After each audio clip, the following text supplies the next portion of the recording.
Well, good morning, everyone. Once again, it is I, the chairman. I'm bringing another review of physical media.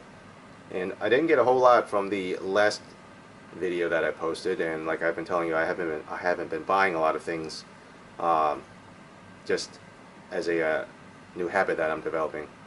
But what I did get was from a deep discount sale. Um, and so the first thing was a pretty new release from Paramount Presents, their line of Milos Forman's 1981 film, Ragtime, based on the E.L. Doctorow best-selling novel. And this film covers events in the early 1900s. So it goes from the New York suburb of New Rochelle to Atlantic City, follows a family facing racial tensions, scandals, and violence that will test everything they believed in. And like with everything that comes from Paramount Presents, it is remastered from a 4K film transfer for its 40th anniversary. Now, I believe that this is only for the, or at least they only state that it's for the theatrical version, because this contains both the, if you can see that, theatrical and unrated versions. Now, on the back here, though, they refer to that as being, I presume, on disc 2, an extended director's cut work print of the film. Now, work print, now I'm not sure what work print means. Generally speaking, work print is the actual, the film has actually been printed out, so it doesn't mean that what's contained on here, that version has been transferred from the work print, or is it just that work print refers to an edited version of that film? So I'm not sure.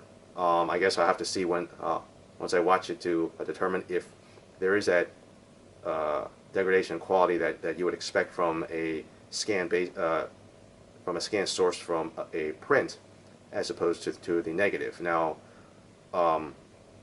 the theatrical version, I'm going to assume, is a 4K transfer from the original camera negative, like it has been with pretty much every Paramount Presents release that they've done so far. So I guess we'll see. But it is unusual to have two versions of films on this Paramount Presents. Most of the times it has been only the theatrical version. So like I said, I guess we'll see.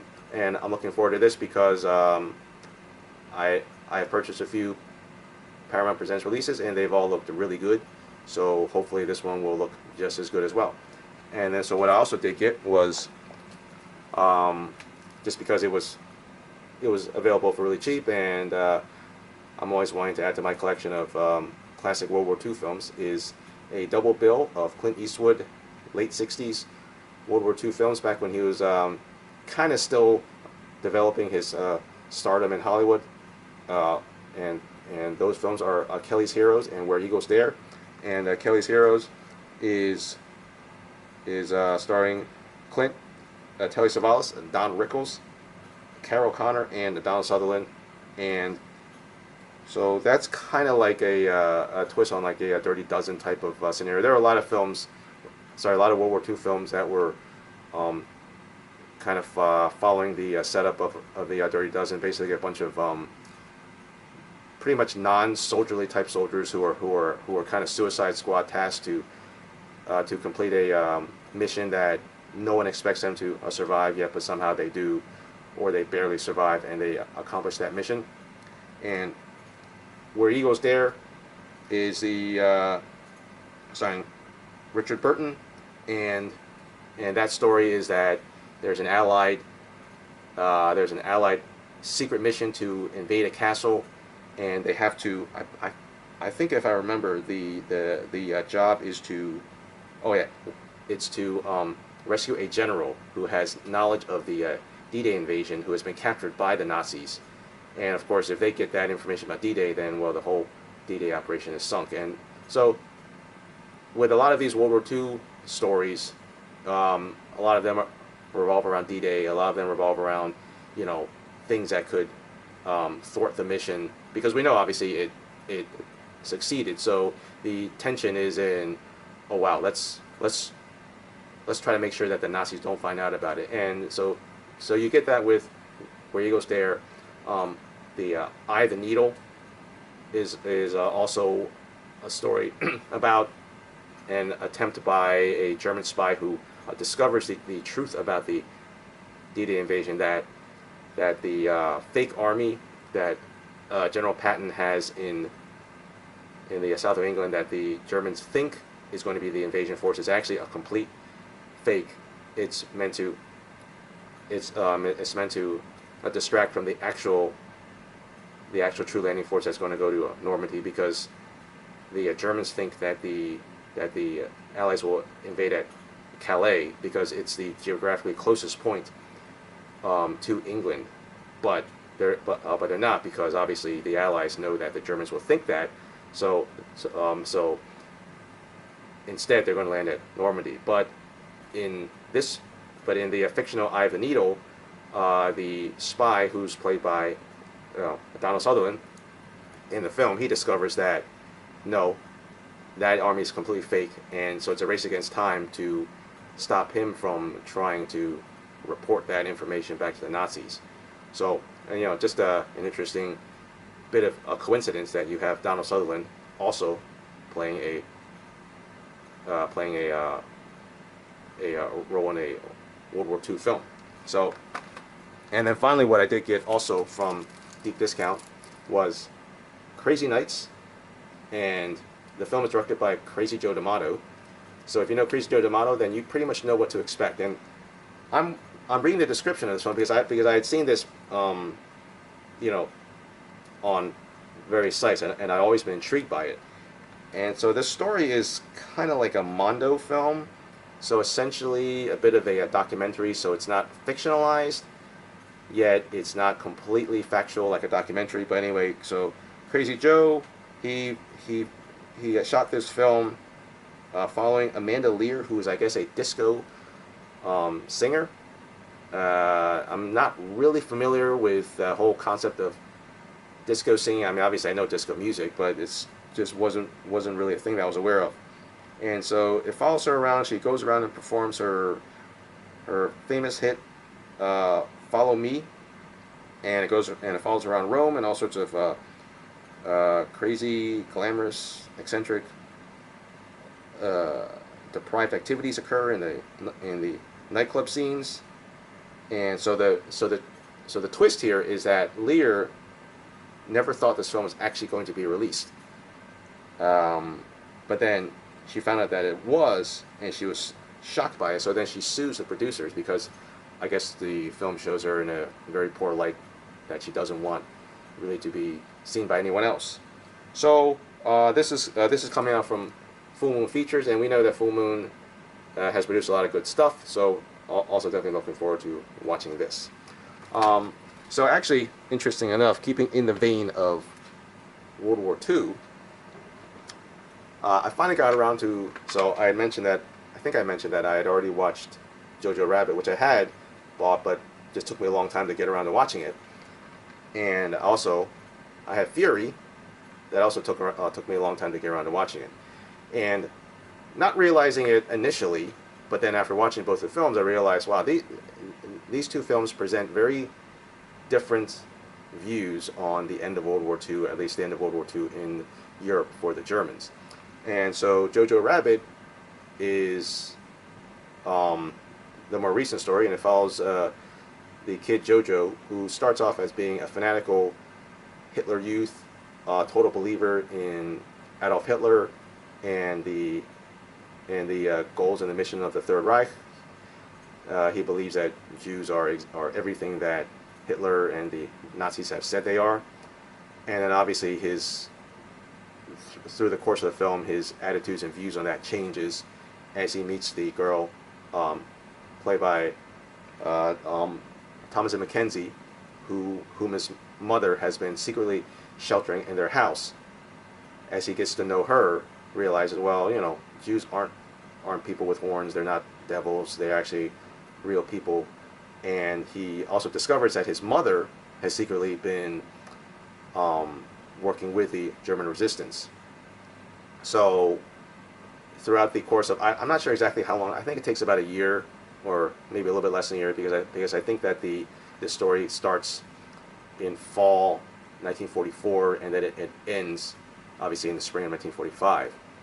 And so you follow Jojo's path as he starts to slowly realize that his secret imaginary friend Adolf Hitler isn't really a secret imaginary friend. Their relationship kind of starts off really nice. You know, Adolf is very friendly with him, and then it just deteriorates because what happens is that Jojo goes to Hitler youth training, and so they're trying to get him to basically turn a complete savage and to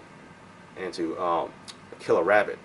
And so when you kill the rabbit, that means that you've completely turned into, you know, a savage killer. And Jojo is unable to do that, and so his instructors and the rest of his I guess his class all insult him with the name of Jojo Rabbit, and so the name sticks. And so this is where the Jojo Rabbit in the title comes from. But so the film is really just a really interesting character exploration into the development of Jojo. And so as we learn, tragically, things happen to him that completely shake his belief in the Nazi ideal. And the end of the war happens. You know, it's terrible. The Americans come in, they take over his town. But there is a ray of optimism, because in the end, you see things happen that have been set up previously in the film. And it's one of the great things about Jojo Rabbit and Taika Waititi's script and direction. I mean, it's a really excellent script, and it's no wonder that he won the Academy Award for it, is that he pays off everything in this film that he sets up. He sets up the shoes, and then he pays it off tragically, but still in a very impactful way. He sets up the dancing. He sets up all the things relating to his relationship, to Jojo's relationship with the Sam Rockwell character as his Hitler Youth instructor. The things with the friends, the things with also with the Thomas and Mackenzie character. So it's not a sanitized look at World War II. I mean, the film is PG-13, so it doesn't have the violence and the sheer gore that you get in Fury, but it doesn't hold back either. I mean, it shows what happens when at the end of the war, the Germans are so desperate that they draft civilians into fighting, and then you see those civilians being gunned down because they're clearly they're clearly poorly matched against professional soldiers, and so they get shot down. You see, like the whole his whole town being blown up. And actually, the reason why I thought about connecting this film with Fury was that while watching Fury, which is a completely different film, there's a scene during the middle where Brad Pitt and as War Daddy, his tank crew are resting after they've taken over town, and they just walk into a house where there are two female cousins. And so through, you know, it feels like it's a weird scene. I mean, like you're watching it, trying to figure out what's going on, why are they doing this, and it's clear that they're just especially the Brad Pitt character, because he's been fighting for 4 years practically, that he just wants a little bit of, I guess, peace and quiet, wants to sit down, eat a meal with two pretty women, and the younger girl is the one that the Logan Lerman character, Norman, who's the green rookie, has sleeps with, and he kind of falls in love with her, but you know, that ends up tragically. And it just made me think about what would have happened in Jojo Rabbit if that same thing had happened, where the Americans come to town and they do the thing they do. They meet girls, they want to sleep with them, they get drunk, and then just walk into a house and they just kind of take it over. I mean, and they don't rape them, but you get that feeling that this could happen. So it was kind of interesting just to think about how these two films are both about the end of World War II, but they also contrast each other in a real significant way. And to kind of segue into talking about Fury proper, the film is written and directed by David Ayer, who has done End of Watch, Suicide Squad. So we all know about David Ayer. He's really good at ensemble films with groups of guys in a stressful dangerous situation, which clearly is occurring here as a man in a tank fighting battles at the end of World War II. And throughout the film, they're always undermanned, underarmed against the Germans, and the Germans are fighting fanatically because they don't want to give up. And so the theme of the film is just that the Americans are weary, they're just battle fatigue. It's clear that War Daddy has a lot of PTSD, and they just want the war to end. They just want the Germans to give up. And so the last battle that they fight is one of just complete desperation, because they're the only tank left, but they have to protect this road because there's a column of medics and essentially non-combatants that are going up that road, and they're going to be intercepted by German forces. And if the tank doesn't stop the German forces, then those non-combatants will be decimated. So they fight what's essentially a suicide fight, and pretty much everyone else dies. The Logan Lerman character survives, and really for him, it's a test of fire. He starts off as a complete rookie. He doesn't even want to be there. He's kind of forced by the War Daddy to just straight up cold-bloodedly shoot a Nazi in the back. But then throughout the film, he learns to bond with the rest of his tank mates and to essentially become a hero. And you kind of seen it before. It's a little bit cliched, to be honest, but it's still done pretty well. And you start off disliking Norman, the Logan Lerman character, but then towards the end, you end up realizing, he really did grow. He really did kind of learn to be a hero under fire, and I guess that was the point of the film. And Ayer did a really good job of just putting you right into the heat of the action. I mean, he didn't hold back at all. It was extremely grisly, gruesome, just a lot of blood, a lot of body parts, just not holding back at all in terms of just showing the complete horror and insanity of the war, especially as it is inside a tank. So I got to give him a lot of credit for producing really realistic tank battles. The sound effects are great. You could hear stuff like the shells and the rounds flying over your head. I don't have the greatest surround sound setup, but it still sounded great for me. So I got to give a lot of recommendation for Fury if you're looking to add to your 4K collection. That's a great film to add it to. So yeah, that's all I have to say about this time, and I will talk to you later when I get more stuff in. I'm currently watching Mad Max Fury Road, so I think I'll be doing a review of Mad Max, the first movie and the last movie, because I don't have the ones in the middle. So look forward to that. And until then, I will talk to you later. See you.